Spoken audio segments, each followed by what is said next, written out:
Amin ya rabbal Memasuki alamin. acara Amin ya rabbal selanjutnya, alamin. yaitu acara inti tausiah serta doa kepada beliau Ustazah Nurlazin Salman. Waktu dan tempat kami persilahkan. Bismillahirrahmanirrahim. Assalamualaikum warahmatullahi wabarakatuh. Waalaikumsalam warahmatullahi wabarakatuh. Alhamdulillahi rabbil alamin. Wassalatu wassalamu ala asyrafil anbiya'i wal mursalin wa ala alihi wa sahbihi ajma'in. Amma ba'du. Alhamdulillah, alhamdulillah, alhamdulillah. Allahumma salli ala Sayyidina Muhammad wa ala ali Sayyidina Muhammad. Yang saya hormati gabungan Nasyidir PMI Muslimah Singapura, dan yang saya hormati ketua daripada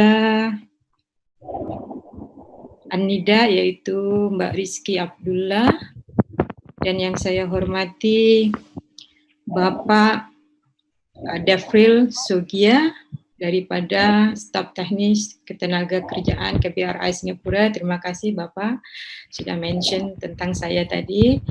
Alhamdulillah saya berada di Singapura dan berkeluarga di Singapura. Sudah 26 tahun di Singapura. Alhamdulillah. Masya Allah. Dan yang saya hormati teman seperjuangan saya menuntut ilmu sama-sama dengan beliau, Syekh Usman, yang dikenali dengan Guru Mekong. Beliau adalah sahabat saya, teman saya dalam berjuang, belajar di perguruan tinggi agama Islam yang ada di Singapura. Alhamdulillah. Wa syukurillah. Selanjutnya yang saya sayangi dan saya hormati seluruh peserta yang hadir yang mungkin tidak dapat saya sebutkan satu persatu, baik itu wakilan-wakilan daripada organisasi-organisasi Indonesia yang sedang berada berkumpul di dalam Zooming ini dan juga di media sosial yaitu Facebook, yang tidak kira dimanapun saat ini berada. Alhamdulillah, masyukurillah. Saya sangat senang sekali bisa dapat berkumpul di malam hari raya Aidil Adha. Allahu Akbar, Allahu Akbar, Allahu Akbar, walillahil hamd. Sahdu sekali, terasa malam yang dimana takbir yang biasa kita dengar berkumandang walaupun kita mendengarkan melalui radio, dan malam ini kita langsung bersama-sama di webinar ini juga mengumandangkan takbir di malam Aidil Adha. Alhamdulillahirabbil alamin. Saya diberikan satu judul tausiah pada malam ini lebih kepada motivasi kepada teman-teman yang berada di Singapura. Alhamdulillah, sebuah arti pengorbanan yang diberikan kepada saya. Tentunya banyak daripada teman-teman kita yang di sini sudah mengenal saya ya, karena saya tidak baru sekali berhadapan dengan saudara-saudara kita PMI yang ada di Singapura. Walhal saya sudah terjun di dunia PMI di Singapura dari tahun 2011 sampai dengan sekarang.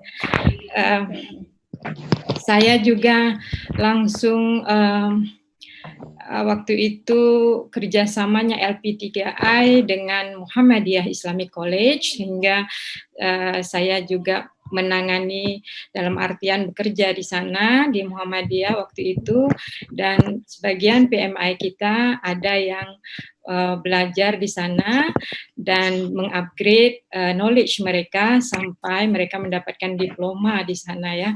Dan alhamdulillah di setiap bulan puasa biasanya juga saya juga bersama-sama dengan PMI Singapura, baik itu di organisasi-organisasi yang tersedia ada di Singapura, dan sekali-sekala juga saya turun langsung ke KBRI, dijemput untuk memberikan motivasi kepada mereka yang di bawah shelter KBRI ya. Maaf suara saya agak sedikit serak sedikit, insya Allah masih bisa didengar ya. Alhamdulillahirrahmanirrahim. Begitu dengan suasana yang singkat di malam Aidil Adha ini memberikan motivasi kepada teman-teman semua dan juga kepada diri saya, karena saya juga berasal daripada Indonesia. Hanya saja kebetulan saya di sini ada keluarga dari sebelah suami, tapi saya tidak punya keluarga dari sebelah saya, yaitu keluarga adik-beradik, dan bapak saya juga berada di Indonesia. Jadi ini juga satu pengorbanan bagi saya berhijrah ke Singapura dan berbahagia di malam ini dapat bertemu dengan saudara-saudara kita yang ada pada malam ini. Alhamdulillah. Baik kepada semua yang saya sayangi yang mendengarkan motivasi atau tausiah saya pada malam ini. Apa itu pengorbanan? Kita mau lihat apa itu makna daripada pengorbanan. Kalau kita kaji dari kata bahasa pengorbanan itu awalnya yaitu kata korban, di mana kata korban itu berasal daripada bahasa Arab yaitu qaruba yaqrubu kurbanan, yaitu yang berartinya dekat. Jadi baru kita memahami ternyata kurban itu maknanya dekat. Ya, dari segi istilah pula korban itu berarti mempersembahkan sesuatu yang dimiliki kepada wujud yang dicintai demi meraih kedekatan. Kedekatan kepada siapa? Yakni kepada Allah Subhanahu wa taala. Jadi kita di sini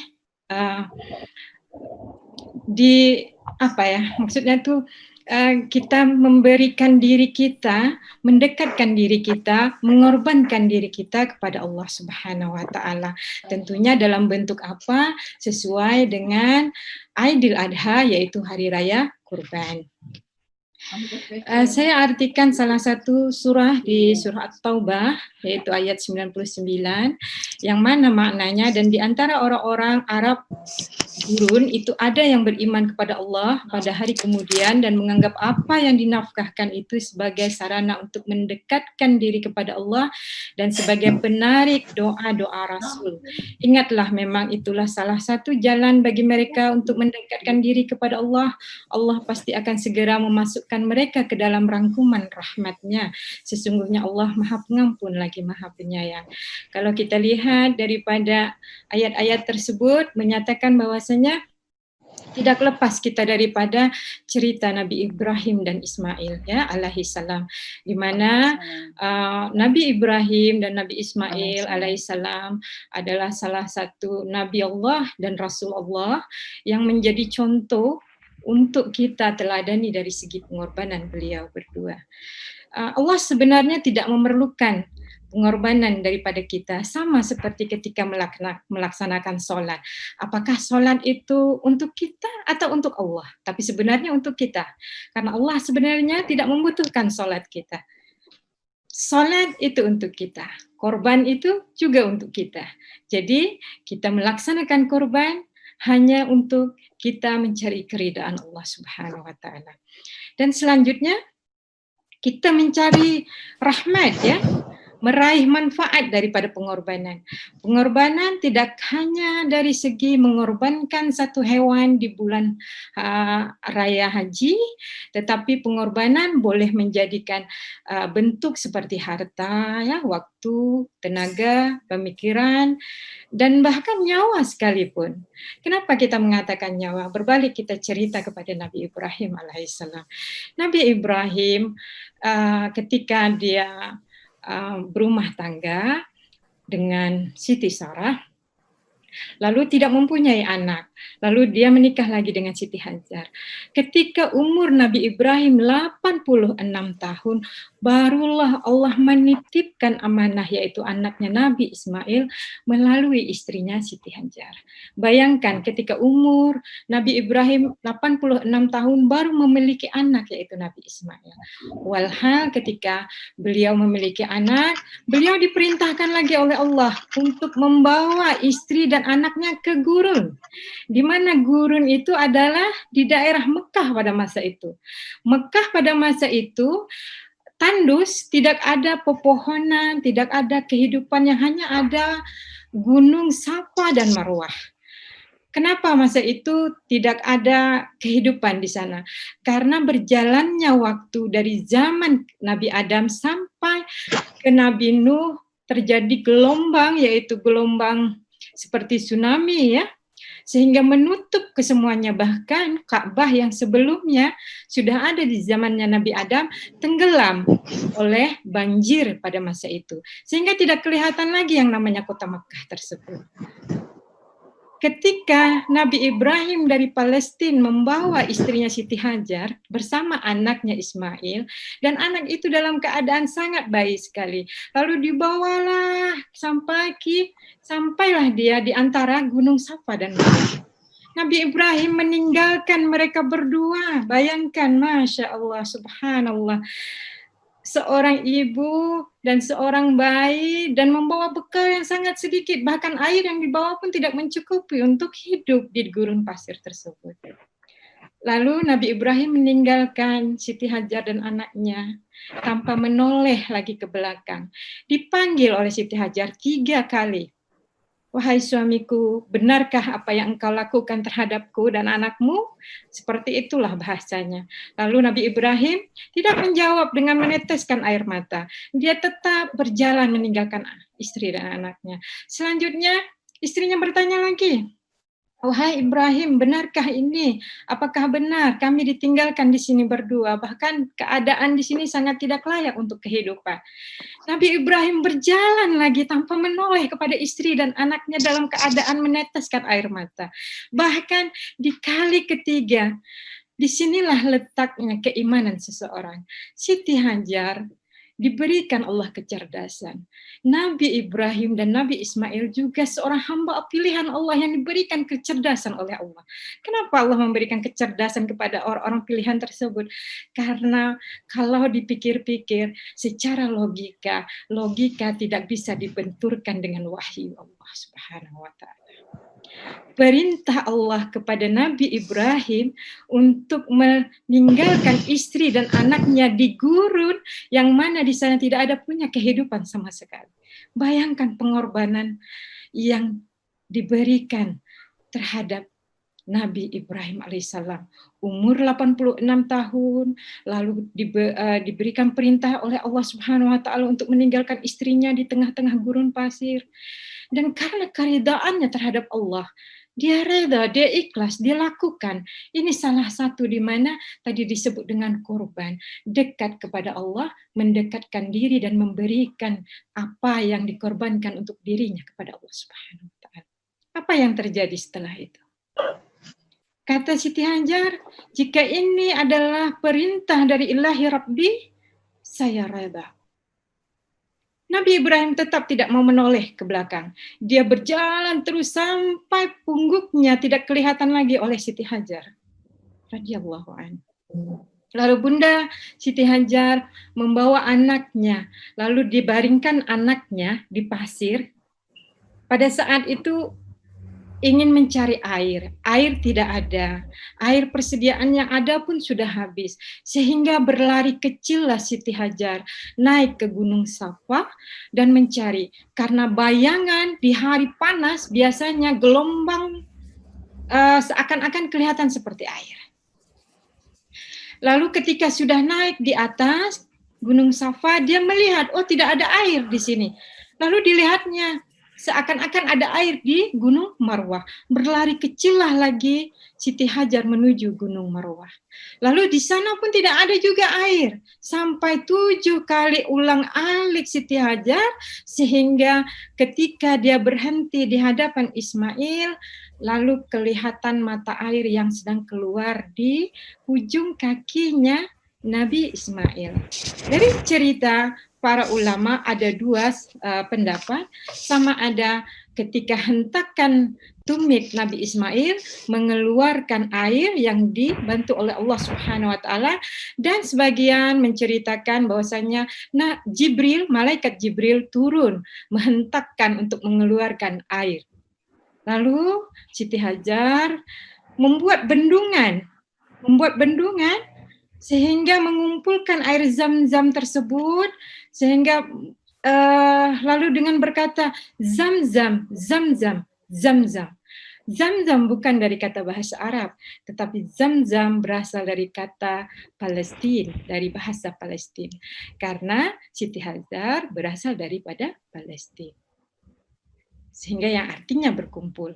Maka air Zamzam yang daripada surga yang disediakan oleh Allah Subhanahu wa taala mendapatkan rasa sampai kita pun pernah merasakannya. Inilah air surga yang kita rasa di dunia. Masya Allah subhanallah. Ya, kita merasakan air surga di dunia, belum lagi kita menuju surga, kita sudah diberikan rasa yang namanya air Zamzam. Sahabat-sahabatku semua yang saya sayangi, kalau kita lihat daripada pengorbanan yang dikorbankan Nabi Ibrahim, tidaklah sebesar ya apa yang kita lakukan. Kita merasa dengan kita datang ke Singapura meninggalkan keluarga, pengorbanan kita sudah lebih. Sepertinya kita merasa kitalah yang paling berat, kitalah yang merasa lebih banyak berkorban ya dibandingkan dengan pengalaman-pengalaman kita yang ada, seakan-akan kita terlalu banyak berkorban. Walhal dibandingkan dengan nabi-nabi Allah sebelumnya, mereka jauh lebih berkorban. Dan itu hanya satu pengorbanan. Belum lagi cerita di mana Nabi Ibrahim mengorbankan anaknya Ismail. Ya, ketika Ismail sudah besar dan Nabi Ibrahim di Palestina, Nabi Ismail berada di Makkah bersama ibunya. Terjadilah satu perkampungan Arab di sana. Terjadilah satu perkampungan Arab karena orang-orang daripada Yaman, daripada Syam, mereka turun di tempat Makkah di mana di situ ada bendungan air, mereka hidup di sana. Sehingga terjadilah satu masyarakat kampung di sana. Yang pada hari ini kita lihat berdirinya Ka'bah di sana. Alhamdulillahirabbil alamin. Kalau kita lihat daripada cerita bagaimana pengorbanan Nabi Ibrahim dan Nabi Ismail serta Siti Hajar alaihissalam, beliau ketika itu sudah besar. Kalau tidak salah di salah satu cerita menyatakan bahwasanya Nabi Ismail sudah mulai berburu, sudah pintar untuk keluar ya, dan beliau memang suka berburu. Dan ketika beliau diperintahkan untuk bertemu kepada ayahandanya Nabi Ibrahim, beliau datang ke Palestina menemui ayahnya yaitu Nabi Ibrahim alaihissalam. Ketika beliau menjumpai ayahandanya Nabi Ibrahim alaihissalam, Nabi Ibrahim bermimpi. Dalam mimpi beliau diperintahkan untuk menyembelih yaitu anak andanya Nabi Ismail. Kalau kita pikirkan secara logika memang tidak masuk akal. Bayangkan kalau kita disuruh menyembelih anak ya, tapi mimpinya Nabi adalah wahyu. Mimpinya manusia adalah daripada godaan-godaan syaitan. Tapi kalau manusia bermimpi dengan Rasulullah, itu bukanlah syaitan, karena Rasulullah tidak bisa diserupai dengan syaitan. Nah, mimpi nabi-nabi sebelumnya adalah mimpi-mimpi, yaitu wahyu yang diturunkan melalui malaikat Jibril atau melalui mimpi kepada Nabi. Apa cerita daripada tentang Nabi Ibrahim alaihissalam dan Nabi Ismail? Karena kecerdasan Nabi Ismail, dan Nabi Ismail dilahirkan sebagai anak yang sangat bijaksana, yang sangat mengerti, dan yang sangat mempunyai IQ yang melebihi dari rata-rata. Sehingga ketika sang ayah mengatakan, wahai anakku, kata sang ayahnya, yaitu Nabi Ibrahim, aku telah bermimpi untuk mengorbankan engkau, kata Nabi Ibrahim di dalam mimpinya. Lalu apa kata Nabi Ismail? Ya ayahandaku, ya berkata, hai bapakku, kerjakanlah apa yang telah diperintahkan kepada engkau, insya Allah engkau akan mendapatkan di antara orang-orang yang sabar. Sungguh sabar Nabi Ibrahim, sungguh tabah dan sabar menghadapi apa yang diperintahkan Allah Subhanahu wa taala. Kalau dipikirkan, bisa saja Nabi Ibrahim dia berdialog kepada Allah. Dia mengingkari apa yang Allah perintahkan terhadapnya. Karena sangat tidak mungkin untuk mengorbankan anaknya menjadi korban dan disembelih. Sementara untuk mendapatkan anaknya saja sangat sulit. Bahkan ketika itu juga Siti Hajar tidak dibenarkan untuk mengikuti Nabi Ibrahim ketika membawa anaknya yang akan dikorbankan. Bahkan Nabi Ismail sendiri berkata kepada ayahnya, wahai abi, wahai abah, gitu ya, wahai bapakku, jika engkau ingin menyembelihku, tolong tengkulapkan wajahku ke tanah supaya engkau tidak melihat betapa sakitnya aku. Dan tolong ikat tangan dan kakiku supaya aku tidak meronta ketika engkau menyembelihku.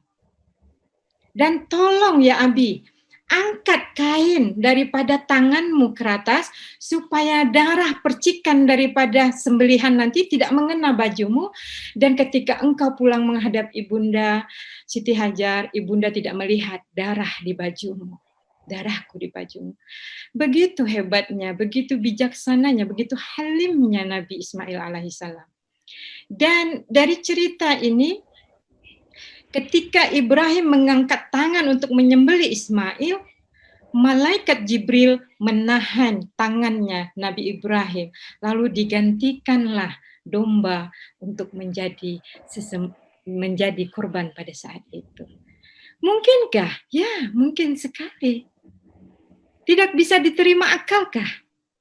Mungkin bagi mereka yang tidak bisa menerima oleh akal, bagi kita yang mengimani, kita wajib untuk menerima bahwasanya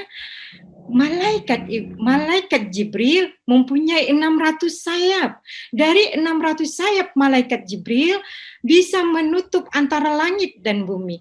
Dengan sekelip mata saja boleh menggantikan yang namanya domba kepada Nabi Ismail. Subhanallah. Ini adalah satu yang tidak dapat kita sebagai manusia berpikir secara logika, karena wahyu Allah tidak bisa dibenturkan dengan akal pikiran kita. Makanya kita mempercayai yang namanya Al-Quran sebagai kalam Allah, mempercayai sebagai iman kita kepada Allah Subhanahu wa Ta'ala. Bagaimana ibrah daripada sebuah cerita Nabi Ibrahim alaihissalam dan Ismail tersebut kalau kita lihat dengan keadaan kita sekarang? Kita dari Indonesia ke Singapura mencari rezeki. Niat pertama tentunya kita ingin mengubah kehidupan sosial kita. Dengan kita bekerja di Singapura, kita mendapatkan gaji yang mungkin saat itu 10 tahun yang lalu berbeda dengan sekarang gaji kita. Dulu kita tidak punya off. Sekarang sudah punya, ada upgrade ya, lebih baik dan baik, tadinya baik, lebih baik dan lebih baik lagi. Jadi ketika kita melihat pengorbanan yang kita lakukan awalnya, mungkin niat kita ke Singapura hanya ingin mencari kerja. Lalu kita dari kerja itu menghasilkan uang, dan uang itu untuk mengubah social life kita dengan memperbaiki rumah di kampung, dengan kita menyekolahkan anak-anak kita, dan mungkin menyekolahkan diri kita sendiri, dan juga kita memberi yang terbaik untuk keluarga kita. Ini salah satu pengorbanan. Pengorbanan yang kita lakukan, mungkin awalnya kita tidak mengerti. Pengorbanan yang kita lakukan hanya untuk mengubah saja. Malam ini kembalikan niat kita karena Allah Subhanahu wa Ta'ala. Kembalikan niat kita. Kembalikan niat kita seperti niatnya Nabi Ibrahim ketika menyembelih Ismail, niat karena Allah Subhanahu wa Ta'ala. Perintah daripada Allah Subhanahu wa Ta'ala. Kalau tadinya awal kita datang ke Singapura, niat kita semata-mata karena dolar, karena mengubah kehidupan, kembalikan niat kita karena Allah Subhanahu wa Ta'ala. Nanti Allah akan memberikan, melipat gandakan lagi kebutuhan-kebutuhan yang kita insya Allah. Seperti Nabi Ibrahim dan Ismail. Apa yang Allah beri setelah kejadian itu? Allah memberikan lebih.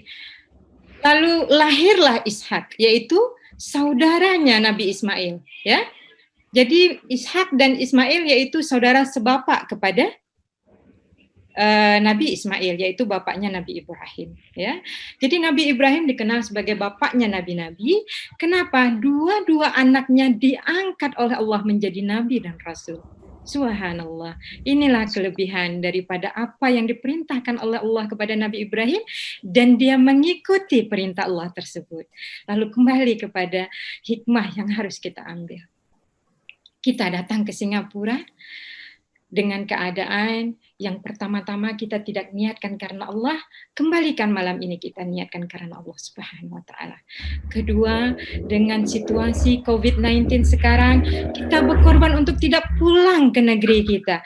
Kita berkorban yang tadinya sudah punya tiket untuk pulang ke Indonesia, kita tahan. Wah, hilang uang saya $300 untuk pulang. Bahkan itu sudah separuh gaji gitu ya. Tapi dengan keadaan sekarang ya seperti yang dikatakan Bapak tadi, mencoba untuk berbuat sesuatu kepada negeri kita ya seperti yang dikatakan Bapak Devril ya, katakan bahwasanya paling tidak kita membantu Indonesia untuk tidak bertambah lagi sesuatu jangkitan-jangkitan yang sekarang lagi sedang marak-maraknya ya, paling tidak untuk keluarga kita, karena mungkin kita sehat tapi yang kita bawa karena imun sistem kita kuat sehingga virus tidak mengena kita. Tapi ketika kita bawa ke keluarga kita, ibu kita yang saat itu sedang imun sistemnya kurang, itu akan menjangkiti mereka. Bahkan dalam perjalanan juga menjangkiti anak-anak kecil, bahkan orang-orang yang mungkin pada saat itu yang tidak mempunyai kekuatan imun yang sangat kuat, sehingga mereka juga terjangkiti oleh kita. Nah, ini pengorbanan kita. Kita tidak pulang ke Indonesia, kita berada di Singapura. Nah, saat ini juga kita berkorban untuk tidak keluar hari Minggu. Ini juga satu pengorbanan. Di mana pengorbanan yang kita ambil dari segi waktu, pengorbanan yang kita ambil dari segi keuangan. Mungkin ada perasaan seperti ini ya. Kalau misalkan kita pergi ke hari Minggu berkumpul-kumpul, paling tidak uang kita $10-20 melayang.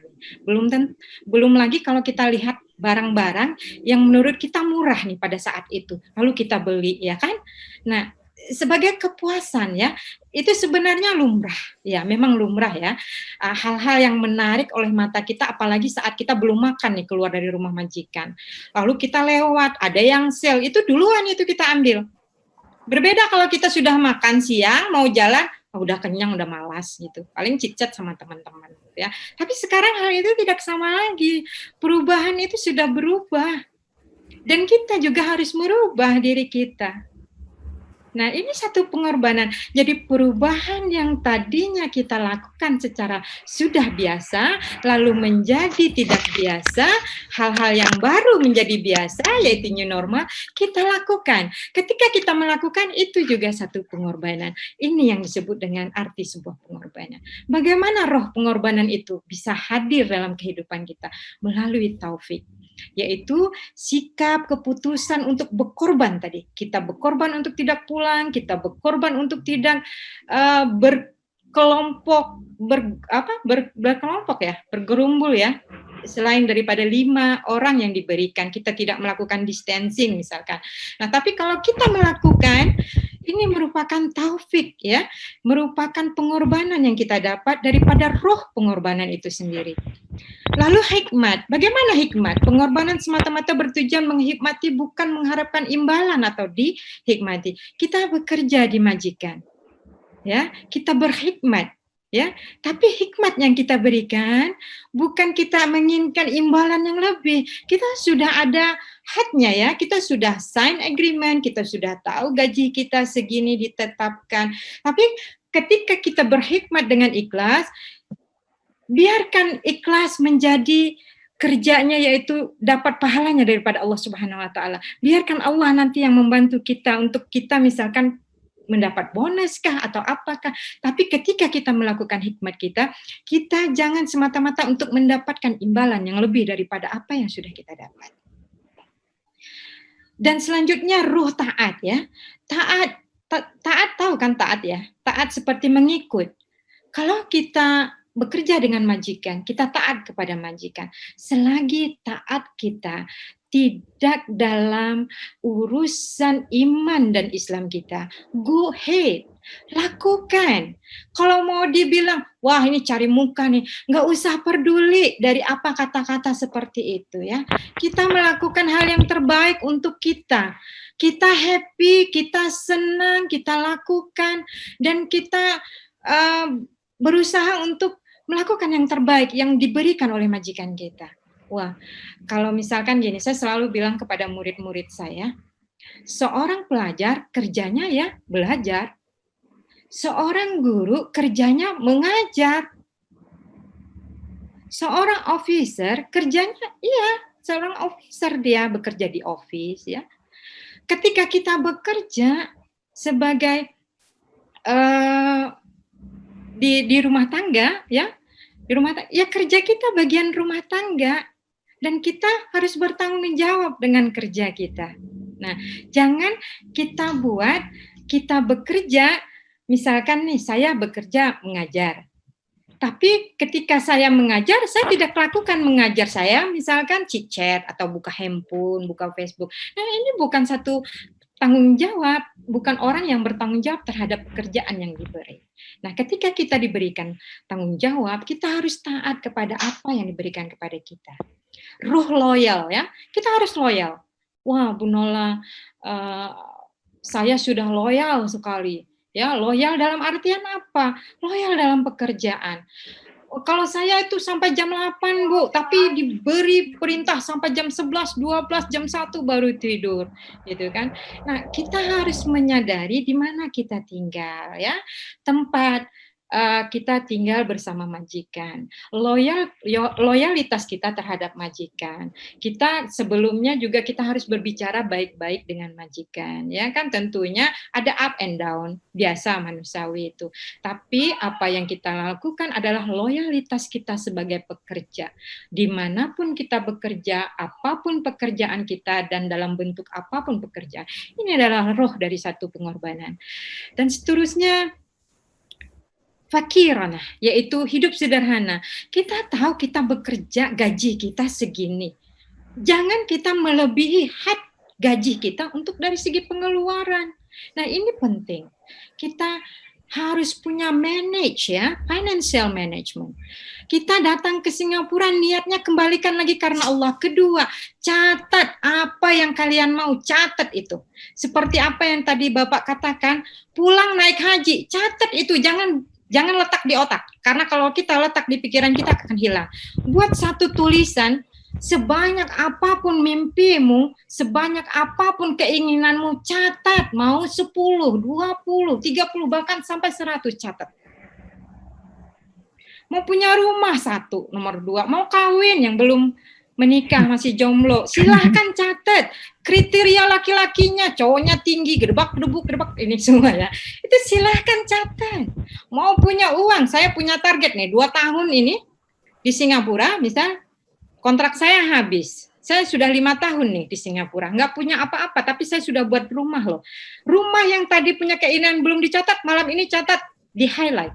Rumah udah dapet, ya kan? Sekolahkan anak sudah tamat SMA. Di highlight itu yang sudah dapet. Yang masih belum dapet, catat nih. 2 tahun harus punya uang, katakan 10.000 lah. Emang bisa, Bu? Bisa. Bisa bawa pulang dalam 2 tahun 100 juta. Insya Allah. Yakin. Usaha sudah. Karena tiap bulan gaji, itu usaha.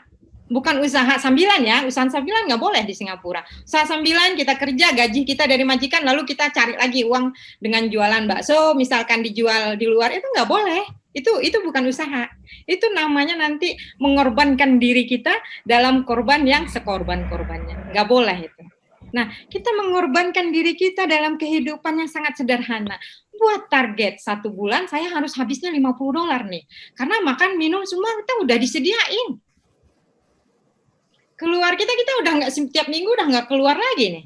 Kita sudah tidak keluar lagi untuk jajan, ya kan? Nah, ini adalah salah satu hikmah daripada COVID-19. Kumpulkan uang, dan make sure dalam misalkan 2 tahun, Kalau 1 bulannya aja berapa itu? 200 aja ya. Itu ya. Kebanyakan ya kalau 200 ya. Kalau misalnya target saja dalam 2 tahun itu misalnya make sure saja karena sudah kebutuhan yang lain sudah ada, bisa membawa uang sesuai dengan target yang diinginkan.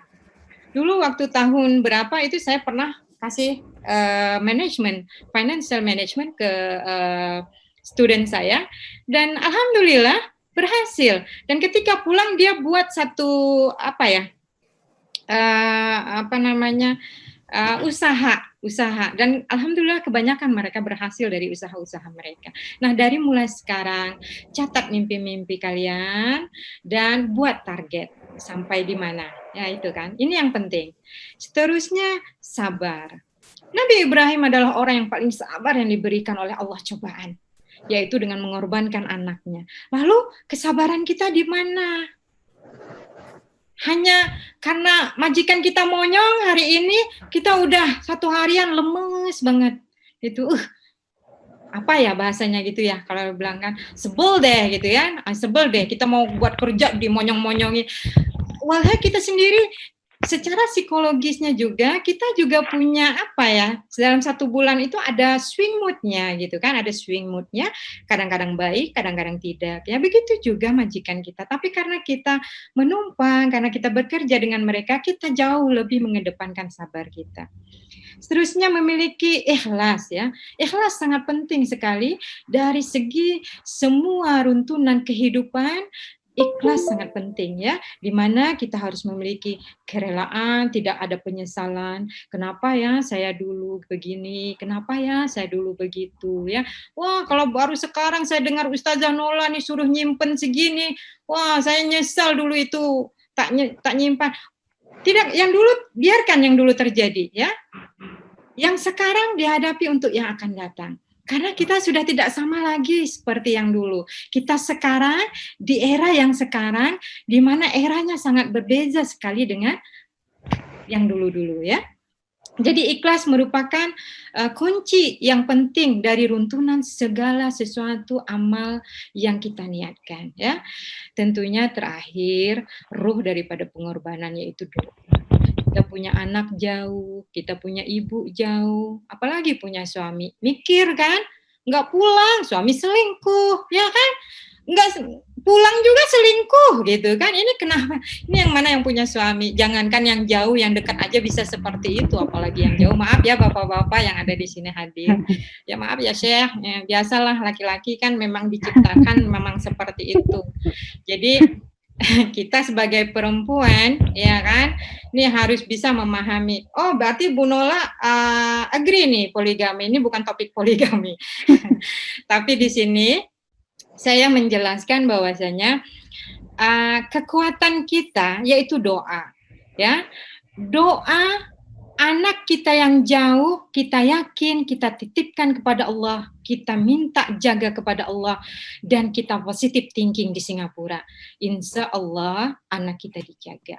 Make sure apa yang kita ucapkan, apa yang kita pikirkan, apa yang kita ada di dalam hati itu satu sinkron. Kita memahami. Ya, sinkron ya, harus satu.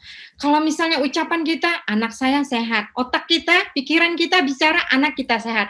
Hati kita ngomong juga sehat. Jadi ketika tiga-tiga ini bersatu, insya Allah, Allah akan mendengarnya. Tapi kalau yang ini, ya Allah, sakit nih, anakku nanti bisa sakit nih gara-gara COVID-19 ini, aku nggak bisa ada dekat dia gitu kan.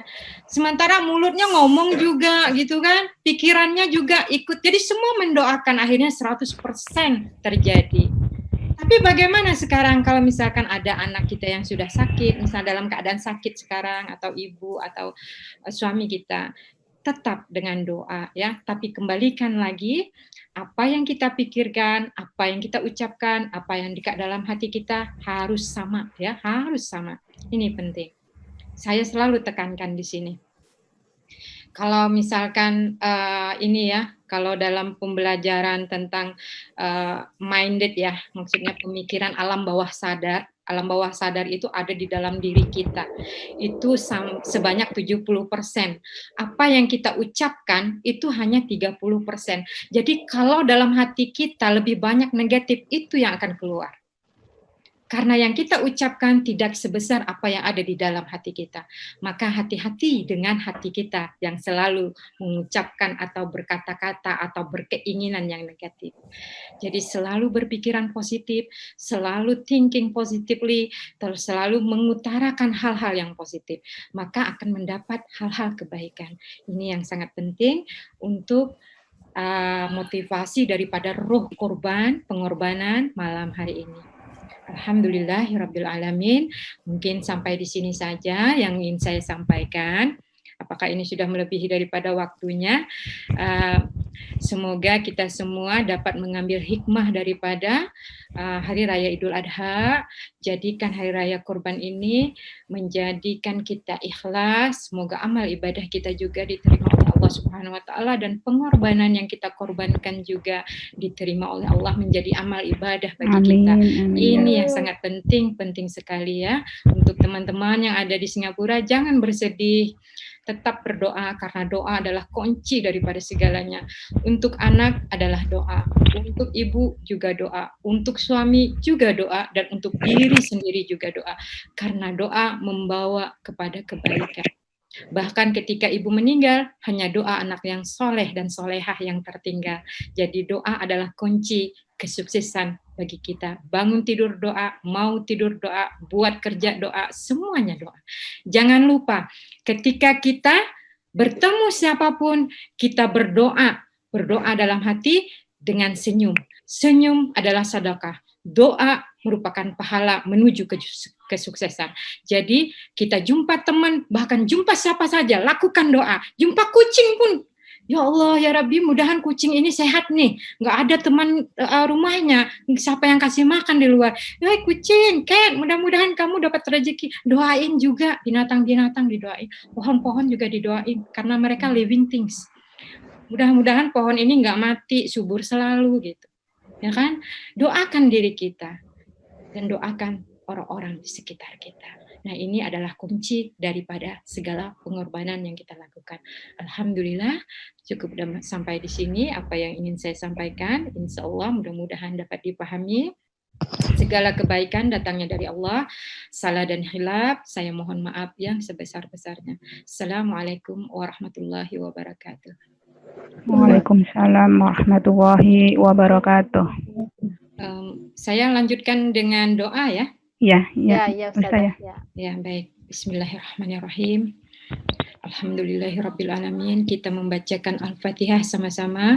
A'udzubillahi minasyaitonirrajim. Bismillahirrahmanirrahim. Alhamdulillahirrabbilalamin. Ar-Rahmanirrahim. Maliki yaumiddin.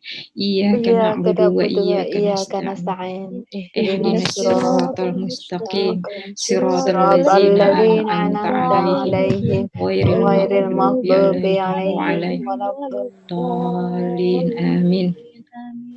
Waladdallin. Amin amin amin ya rabbal alamin. Ya Hayyul ya Qayyum, wahai Tuhan yang Maha Hidup, wahai Tuhan yang Maha berdiri sendiri. Allahumma inni a'udzubika minal barasi wal jununi wal juzami wasa'il asqam. Ya Allah, aku berlindung kepadamu dari penyakit lepra, penyakit gila, penyakit kusta, dan penyakit-penyakit buruk, serta penyakit-penyakit yang menular yang saat ini beredar, ya Allah. Ya Allah, ya Rabbi, aku dan teman-temanku, sahabat-sahabatku, keluargaku, semua yang ada di sini, ya Allah, kami berlindung kepadamu dari penyakit-penyakit yang sekarang ada, ya Allah. Ya Allah, ya Rabbi, ya Karim, ya Mujib as-Sa'ilin. Sesungguhnya ya Allah, kami memohon kehadirat-Mu, Kami memohon kebaikan apa yang terjadi ya Allah. Kami Amin ya Allah. memohon kebaikan di dalamnya ya Allah. Kebaikan atas apa yang Engkau kirimkan dengan kejadian ini. Dan kami Amin ya Allah. memohon perlindungan kepadamu ya Allah. Amin ya Allah. Perlindungan daripada keburukan apa yang telah terjadi saat ini ya Allah. Dan keburukan atas apa yang ada di dalamnya ya Allah. Kami Amin ya juga memohon perlindungan-Mu ya Allah atas apa yang Engkau kirimkan ya Allah. Inna lillahi Amin ya. wa inna ilaihi raji'un. Amin. Sesungguhnya ya Allah kami adalah milik Allah, dan sesungguhnya ya Allah hanya kepada Engkau ya Allah kami akan kembali. Ya Allah, Amin ya Allah. kurniakanlah kepada kami pahala ya Allah. Kurniakan ya Allah kepada kami ya Allah segala ya Allah barakah ya Allah. Segala kebaikan kepada kami semua ya Amin Allah ya yang berada di sini ya Allah. Allah. Juga kebaikan kepada keluarga kami ya Amin. Allah. Amin amin ya rabbal alamin. Ya Allah, ya Allah, ya Rabbi, ya Karim, ya Mujib Amin ya as-sa'ilin. Allah. Allah yang maha penyayang, Allah yang maha rahmat, Amin Allah ya yang Allah. maha dengan kasih sayang-Mu ya Amin ya Allah. Allah. Berkahi aktivitas kami malam ini ya Allah. Amin ya Berkahi ya Allah. Allah waktu yang terkuras ya Allah untuk kami ya Allah. Amin. Berkahi kami ya Allah walaupun Amin kami ya ya Allah Allah. dengan tenaga dan pikiran kami ya Allah kami Amin ya dapat Allah. berkumpul di sini ya Allah memanjatkan puji syukur kepadamu ya Allah. Amin ya Sekaligus Allah. ya Allah dengan apa yang kami lakukan ya Allah Amin ya kami Allah. memohon ampun yang Amin ya sebesar-besarnya ya Allah. Allah. Ya Allah ya Rabbi ya Karim. Amin ya Tunjukkan kami ya Allah jalan yang lurus. Tunjukkan kami ya Allah keberkahan. Tunjukkan kami ya Allah segala kebaikan dan kuatkan iman dan Islam kami ya Allah. Amin ya Allah, Allah. Allah, Allahu Akbar. Amin ya Allah. Ya Allah ya Rabbi ya Karim. Mudahkan segala urusan kami ya Allah, karena tidak ada yang mudah dan memudahkan selain Engkau ya Allah. Ya Allah, bukakanlah atas kami pintu kebaikan, pintu berkah, pintu rahmat, pintu rezeki, pintu kekuatan dan pintu kesehatan ya Allah. Dan keselamatan kami baik dimanapun kami berada ya Allah. Ya Mujib as-sa'ilin.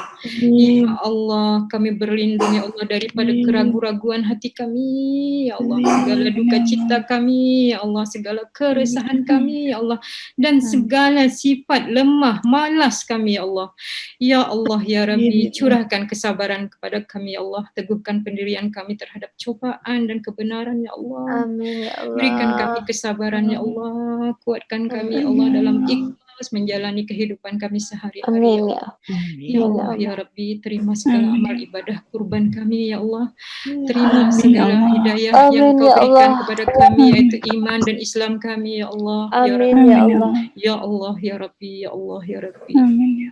Subhanakallahumma wa bihamdika asyhadu an la ilaha illa anta astaghfiruka wa atubu ilaik. Maha suci Allah, dengan segala puji bagi Allah. Aku bersaksi bahwa tiada Tuhan selain Allah, dan aku mohon ampunan ya Allah dan bertaubat kepada-Mu ya Allah. Amin amin ya rabbal alamin. Assalamualaikum warahmatullahi wabarakatuh. Waalaikumsalam warahmatullahi wabarakatuh.